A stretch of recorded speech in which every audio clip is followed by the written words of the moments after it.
नमस्कार दोस्तों, स्वागत है आपका डरावनी डायरी चैनल पर।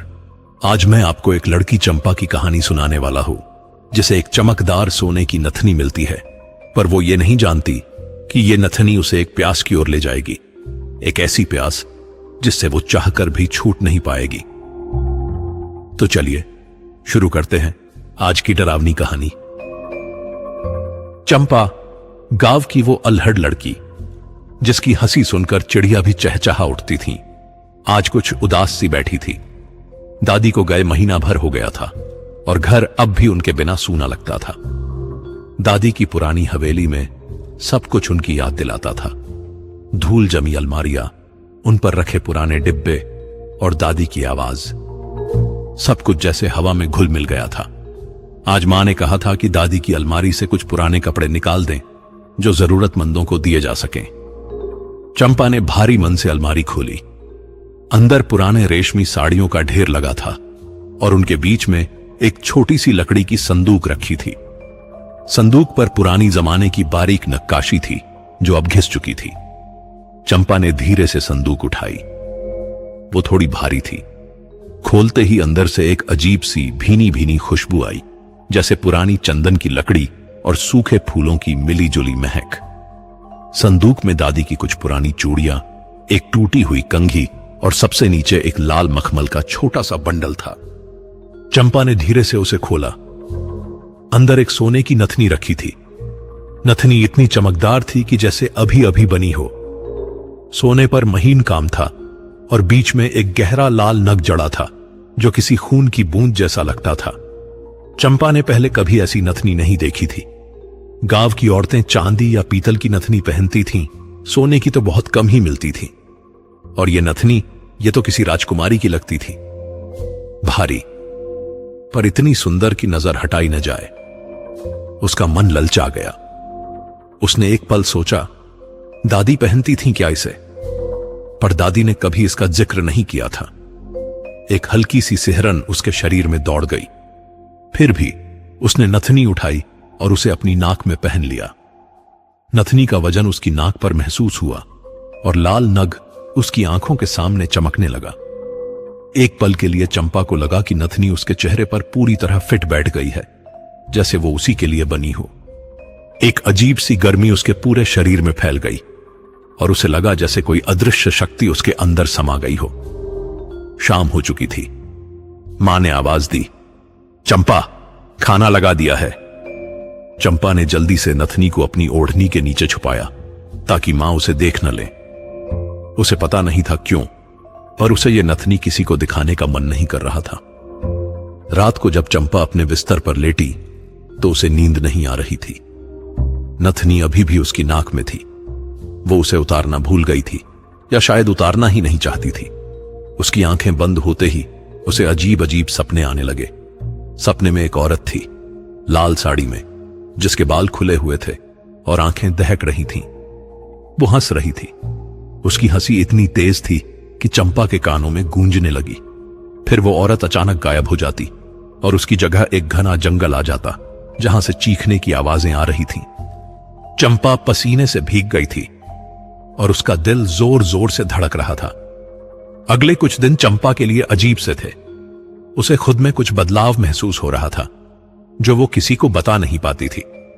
सुबह देर से उठना, धूप से चिढ़ जाना, और सबसे अजीब था उसका रात में जागते रहना। उसकी आंखें अंधेरे में भी चमकने लगती थीं, जैसे किसी बिल्ली की आंखें हों।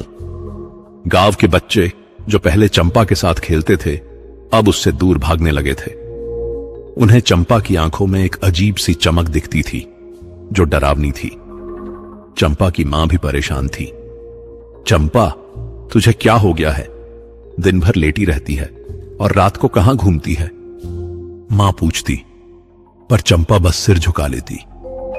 सबसे ज्यादा परेशान करने वाली बात थी चंपा का खून देखकर आनंद महसूस करना।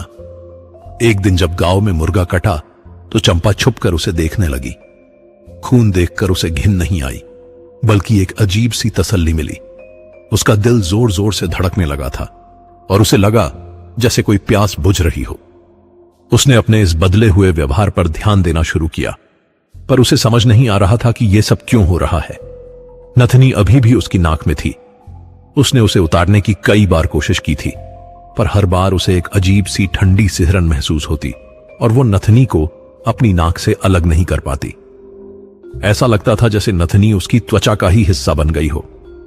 गांव में अचानक एक लड़की लापता हो गई। उसका नाम रश्मि था और वो चंपा के घर के पास ही रहती थी। गांव में हड़कंप मच गया। सब लोग रश्मि को ढूंढने लगे, पर वो कहीं नहीं मिली।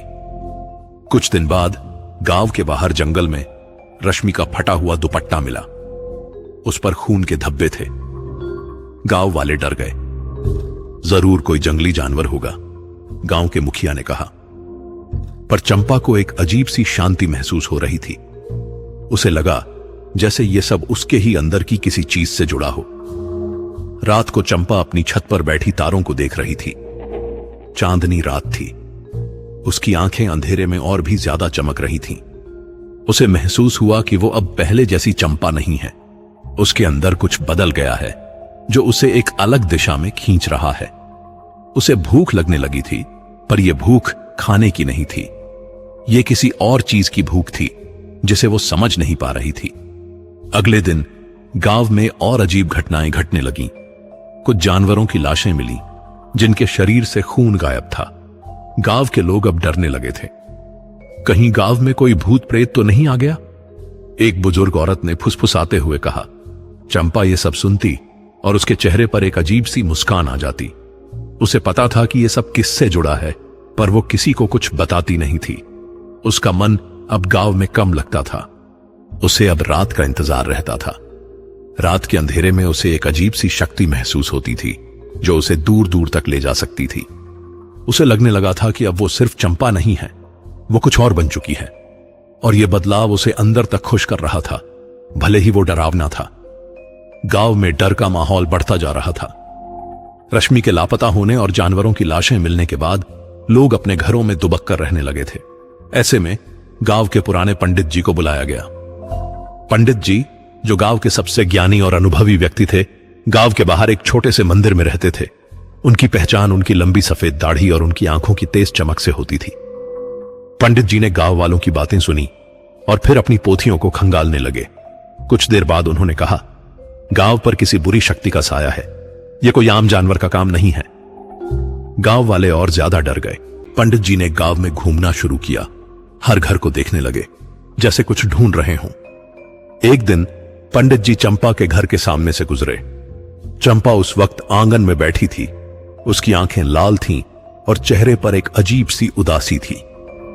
जैसे ही पंडित जी की नजर चंपा पर पड़ी, वो एक पल के लिए ठहर गए। उनकी आंखें बड़ी हो गईं और उनका शरीर कांप उठा। उन्होंने धीरे धीरे चंपा की ओर कदम बढ़ाए, जैसे किसी भयानक चीज को देख लिया हो। ये क्या है?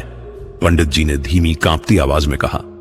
चंपा ने डरकर अपनी नथनी को छुपाने की कोशिश की, पर पंडित जी की नजर पहले ही उस पर पड़ चुकी थी। ये नथनी कहां से मिली तुझे बेटी? पंडित जी ने पूछा। उनकी आवाज में डर और चिंता साफ झलक रही थी।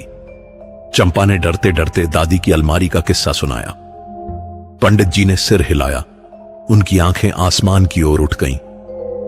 हे भगवान, जिस बात का डर था वही हुआ। उन्होंने बुदबुदाते हुए कहा, यह नथनी, यह कोई साधारण नथनी नहीं है बेटी, यह अभिशप्त है। पंडित जी ने बताया कि यह नथनी सैकड़ों साल पहले की राजकुमारी विशाली की थी। विशाली, जो अपनी सुंदरता के लिए दूर दूर तक जानी जाती थी। पंडित जी ने गहरी सांस ली। उसे एक तांत्रिक से प्रेम हो गया था। तांत्रिक ने अपने काले जादू से विशाली को अपने वश में कर लिया था। जब विशाली को तांत्रिक की असलियत पता चली तो उसने बहुत पछतावा किया, पर तब तक बहुत देर हो चुकी थी। पंडित जी ने आगे बताया, तांत्रिक ने विशाली पर ऐसा जादू किया था कि वो धीरे धीरे एक पिशाचिनी में बदलने लगी। उसे इंसानी खून की प्यास लगने लगी और वो धूप से डरने लगी। जब विशाली पूरी तरह पिशाचिनी बन गई तो उसने अपनी इस नथनी को अपने लहू से अभिशप्त कर दिया। उसने कसम खाई कि जो भी इस नथनी को पहनेगा वो उसी की तरह एक पिशाचिनी बन जाएगा और उसी प्यास से तड़पेगा जिससे वो खुद तड़प रही थी। विशाली ने अपनी आत्मा को उस नथनी में कैद कर लिया था। चंपा डर से कांपने लगी। पंडित जी की बात सुनकर उसे अपने अंदर हो रहे बदलावों का मतलब समझ में आया।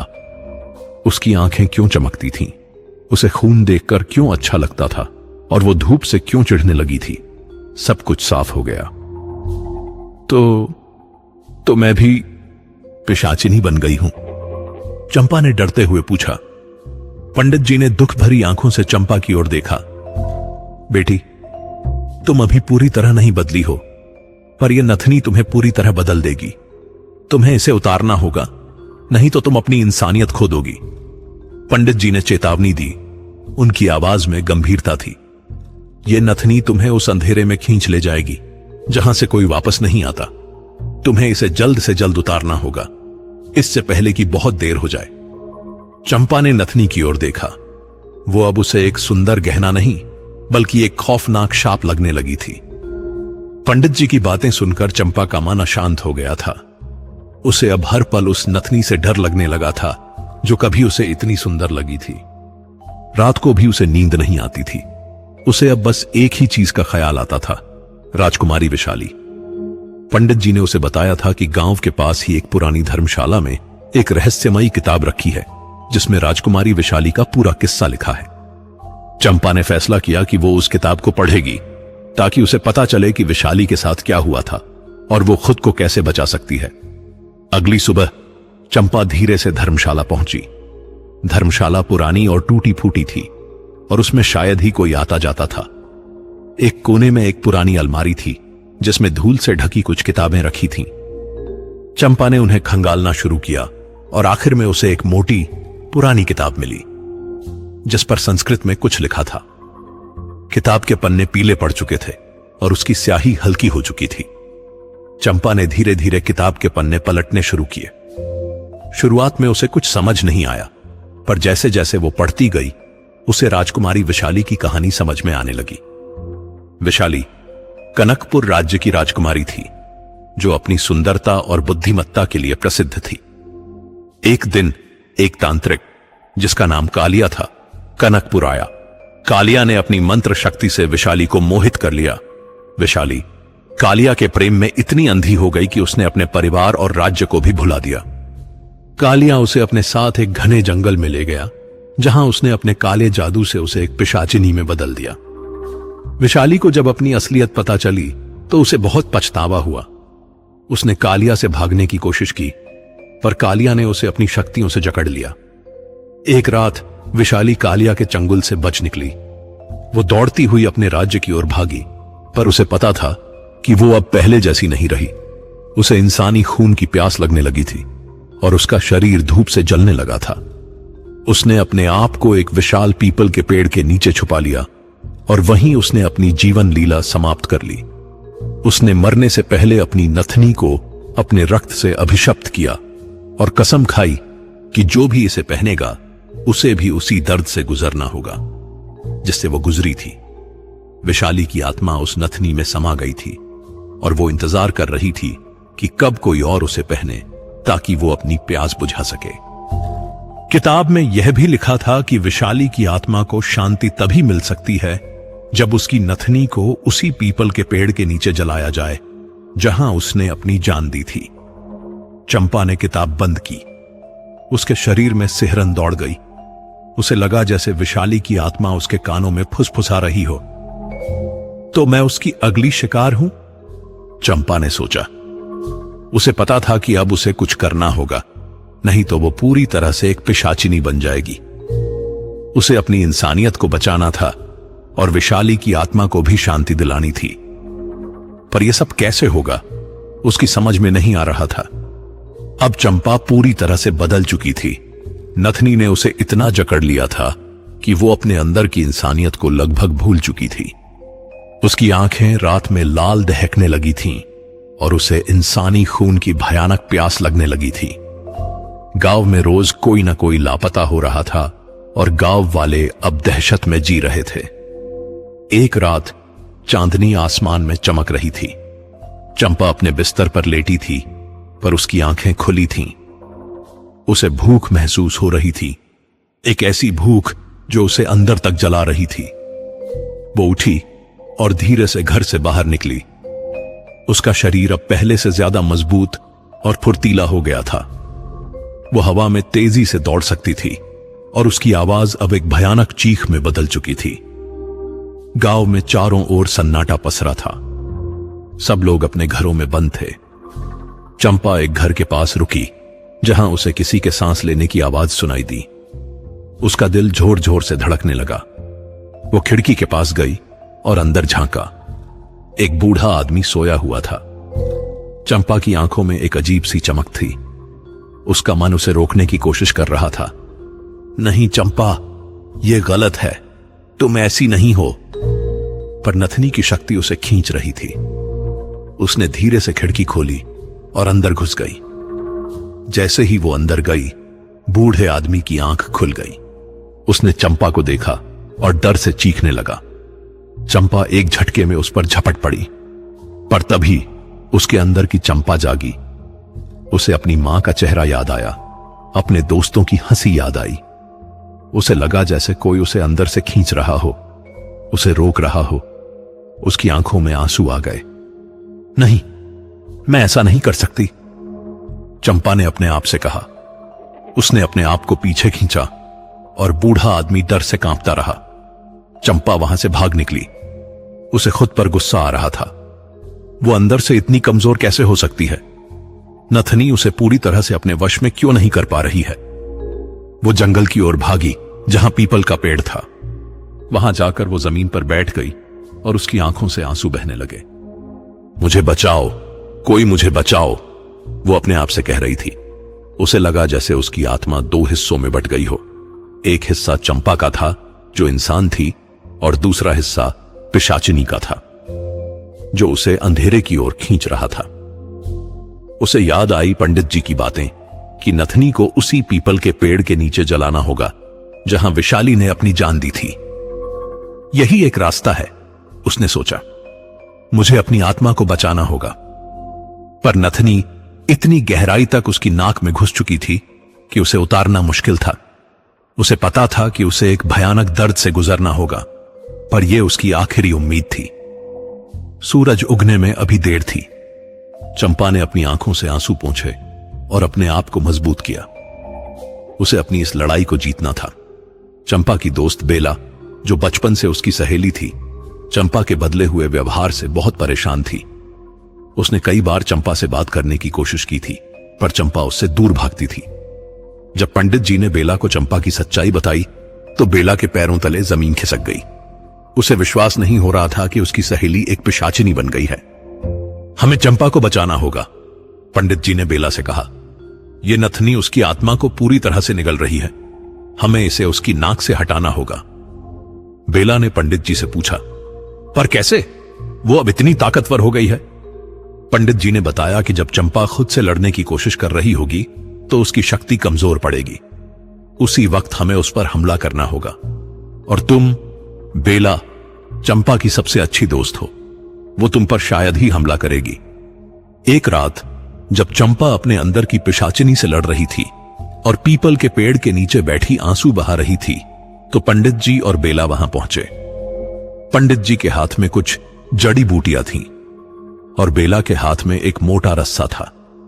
चंपा ने उन्हें देखा और उसकी आंखें एक पल के लिए लाल हो गईं, पर अगले ही पल उसके अंदर की चंपा ने उसे रोक लिया। भागो यहां से, चंपा ने चीख कर कहा। उसकी आवाज में दर्द था। पंडित जी और बेला डर गए, पर उन्होंने हिम्मत नहीं हारी। चंपा, ये हम हैं, तुम्हें बचाना है, बेला ने कहा और धीरे धीरे चंपा के पास जाने लगी। चंपा ने अपना सिर हिलाया। नहीं, तुम मुझे छूना मत। लेकिन बेला ने उसकी बात नहीं मानी। वो चंपा के पास गई और उसे कसकर पकड़ लिया। चंपा ने उसे धक्का देने की कोशिश की, पर बेला ने उसे जाने नहीं दिया। पंडित जी ने तुरंत जड़ी बूटियों का धुआं किया, जिससे चंपा का शरीर थोड़ा ढीला पड़ने लगा। जल्दी करो बेला, पंडित जी ने कहा। बेला ने अपने पूरे बल से चंपा को पकड़ा और पंडित जी ने नथनी को हटाने की कोशिश की। नथनी चंपा की नाक में इतनी गहराई तक घुस चुकी थी कि वो त्वचा का हिस्सा बन गई थी। जैसे ही पंडित जी ने उसे खींचा, चंपा दर्द से चीख उठी और उसकी नाक से खून की धारें बहने लगीं। नथनी ने जैसे उसे जकड़ रखा था। खून की धारें इतनी तेज थीं कि पंडित जी और बेला डर गए। छोड़ दो मुझे, चंपा दर्द से चिल्ला रही थी। नथनी को खींचते ही चंपा का शरीर कांपने लगा और उसकी आंखें और भी ज्यादा लाल हो गईं। एक पल के लिए पंडित जी और बेला को लगा कि चंपा अब उन्हें छोड़ेगी नहीं, पर उन्होंने हार नहीं मानी। बेला ने अपनी पूरी ताकत से चंपा को पकड़े रखा और पंडित जी ने अपनी सारी शक्ति लगाकर नथनी को खींचना जारी रखा। उन्हें पता था कि अगर वे सफल नहीं हुए तो चंपा हमेशा के लिए खो जाएगी। नथनी को हटाने की कोशिश में चंपा दर्द से कराह रही थी। उसकी नाक से खून बह रहा था और उसका शरीर दर्द से कांप रहा था। बेला और पंडित जी अपनी पूरी जान लगाकर नथनी को खींच रहे थे, पर वो अपनी जगह से हिलने का नाम नहीं ले रही थी। चंपा के अंदर की पिशाचिनी शक्ति भी पूरी ताकत से उन पर पलटवार कर रही थी। उसकी आंखें इतनी लाल हो गई थीं कि जैसे उनमें आग लगी हो। छोड़ दो मुझे, चंपा ने एक भयानक आवाज में चीखा। उसकी आवाज में इतनी शक्ति थी कि बेला और पंडित जी एक पल के लिए पीछे हट गए। नथनी अभी भी उसकी नाक में फंसी थी और अब ऐसा लग रहा था कि वो कभी नहीं निकलेगी। पर तभी चंपा को एक बात याद आई। किताब में लिखा था कि विशाली की आत्मा को शांति तभी मिलेगी जब उसकी नथनी को उसी पीपल के पेड़ के नीचे जलाया जाएगा जहां उसने अपनी जान दी थी। चंपा ने अपनी आखिरी बची हुई इंसानियत को जगाया। उसे पता था कि यह उसकी आखिरी लड़ाई है और उसे यह जीतनी होगी। रुको, चंपा ने अचानक कहा। उसकी आवाज अब दर्द में थी, पर उसमें एक अजीब सी दृढ़ता थी। मुझे उस पेड़ से बांध दो। उसने उस विशाल पीपल के पेड़ की ओर इशारा किया जहां विशाली ने अपनी जान दी थी। पंडित जी और बेला हैरान रह गए। क्या? बेला ने पूछा। मुझे बांध दो, चंपा ने दोहराया। उसकी आवाज में अब कोई डर नहीं था। यही एकमात्र तरीका है। सूरज निकलने वाला है, मुझे जलाना होगा। पंडित जी ने समझ लिया। चंपा अपनी आत्मा को बचाने के लिए खुद को बलिदान करने को तैयार थी। बेला की आंखों में आंसू आ गए, पर उसे पता था कि चंपा सही कह रही है। उन्होंने मिलकर चंपा को उस पीपल के पेड़ से मजबूती से बांध दिया, ठीक वैसे ही जैसे किसी अपराधी को बांधा जाता है। नथनी अभी भी उसकी नाक में थी। आसमान में पूरब की ओर हल्की लाली छाने लगी थी। सूरज की पहली किरणें धीरे धीरे धरती पर पड़ने लगीं। चंपा ने अपनी आंखें बंद कर लीं। उसे दर्द हो रहा था, पर उसके चेहरे पर एक अजीब सी शांति थी। जैसे ही सूरज की पहली किरण चंपा के शरीर पर पड़ी, उसकी त्वचा जलने लगी। एक तेज धुआं उठा और उसके शरीर से एक अजीब सी गंध आने लगी। नथनी उसकी नाक में ही थी और वो भी सूरज की गर्मी से पिघलने लगी। नहीं, बेला ने चीखा। उसकी आंखों से आंसू बह रहे थे। पंडित जी ने बेला को पकड़ लिया। उसे जाने दो बेला, उसे मुक्ति मिल रही है। कुछ ही पलों में चंपा का शरीर पूरी तरह से भस्म हो गया और वो राख बन गई। नथनी भी उसी के साथ जलकर राख हो गई। हवा ने उस राख को उड़ा दिया जैसे कभी कुछ हुआ ही ना हो। पंडित जी और बेला वहां खड़े इस दुखद अंत को देख रहे थे। चंपा ने अपनी जान देकर अपनी आत्मा को बचाया था और विशाली की आत्मा को भी शांति मिली थी। कुछ साल बाद एक बड़े शहर में, जहां तेजी से भागती जिंदगी थी, एक युवा फैशन डिजाइनर जिसका नाम रिया था, अपने लैपटॉप पर ऑनलाइन शॉपिंग कर रही थी। वो पुरानी चीजों की शौकीन थी और अक्सर एंटीक ज्वेलरी ढूंढती रहती थी। तभी उसकी नजर एक अजीब सी पर सुंदर नथनी पर पड़ी। नथनी का डिजाइन बहुत पुराना था और बीच में एक गहरा लाल नग जड़ा था। वो नथनी उसे बहुत पसंद आई। ये तो बिल्कुल यूनिक है, रिया ने सोचा, और उसने उसे तुरंत ऑर्डर कर दिया। और कुछ दिन बाद तो दोस्तों, ये डरावनी कहानी आपको कैसी लगी? कृपया अपने राय कमेंट बॉक्स में जरूर लिखें। क्या आप इसका अगला भाग सुनना चाहेंगे? तो जल्दी से हमारे सफर के हमसफर बने। सब्सक्राइब बटन दबाकर